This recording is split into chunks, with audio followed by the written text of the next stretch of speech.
Hello મિત્રો, તો આપણે આવી ગયા છે Ahmedabad SG highway fun glass પર. તમે જોઈ શકો છો અહીંયાનો નજારો બહુ જ મસ્ત મજાનો છે.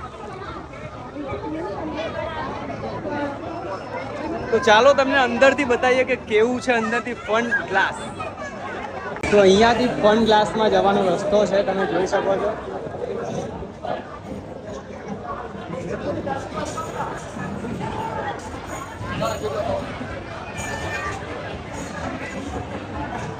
શું ભાઈ, કેસા લગ રહા હૈ?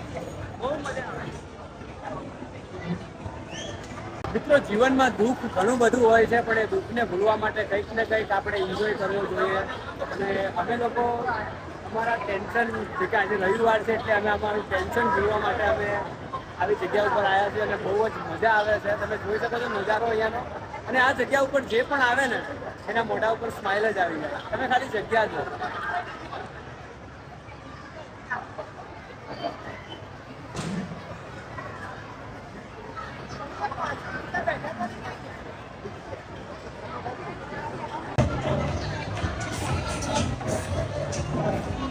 અહીંયા ઘણી બધી ગેમ્સ અને રાઇડ્સો છે અને મને તો એવું લાગે છે કે આપણને જો ટેન્શન હોય તો અહીંયા ફરવા માટે આવી જવાય.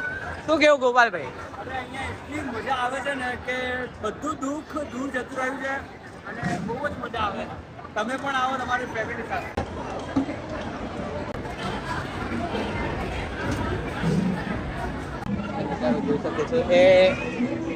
શું સંદીપભાઈ, કેવું લાગે છે? બહુ જ મસ્ત હતું અને એકદમ અંદર ગેમ તો જોઈને બહુ જ મજા આવી ગઈ અને બેટર ફીલ થયું. તમે જોઈ શકો.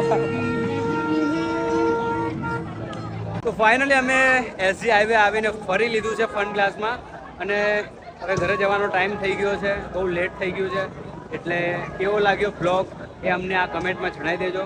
અને 1 કલાક સોરી, પણ આજે 1 કલાક લેટ બ્લોગ થયો છે, એટલે તો પણ તમે બ્લોગ જોવામાં આનું તો કંઈ બોલતા જ નહીં આવડતું. આજે 1 કલાક બ્લોગ લેટ થઈ ગયો છે, પણ સોરી. આવતીકાલે તમને 7 વાગે બ્લોગ કન્ટિન્યુ મળતા રહેશે. બસ આ જ રીતના સપોર્ટ કરતા રહો અને નજારાની મજા લેતા રહો. જય દ્વારકાધીશ, જય શ્રી કૃષ્ણ. સબસ્ક્રાઇબ કરવાનું ના ભૂલતા. બાય.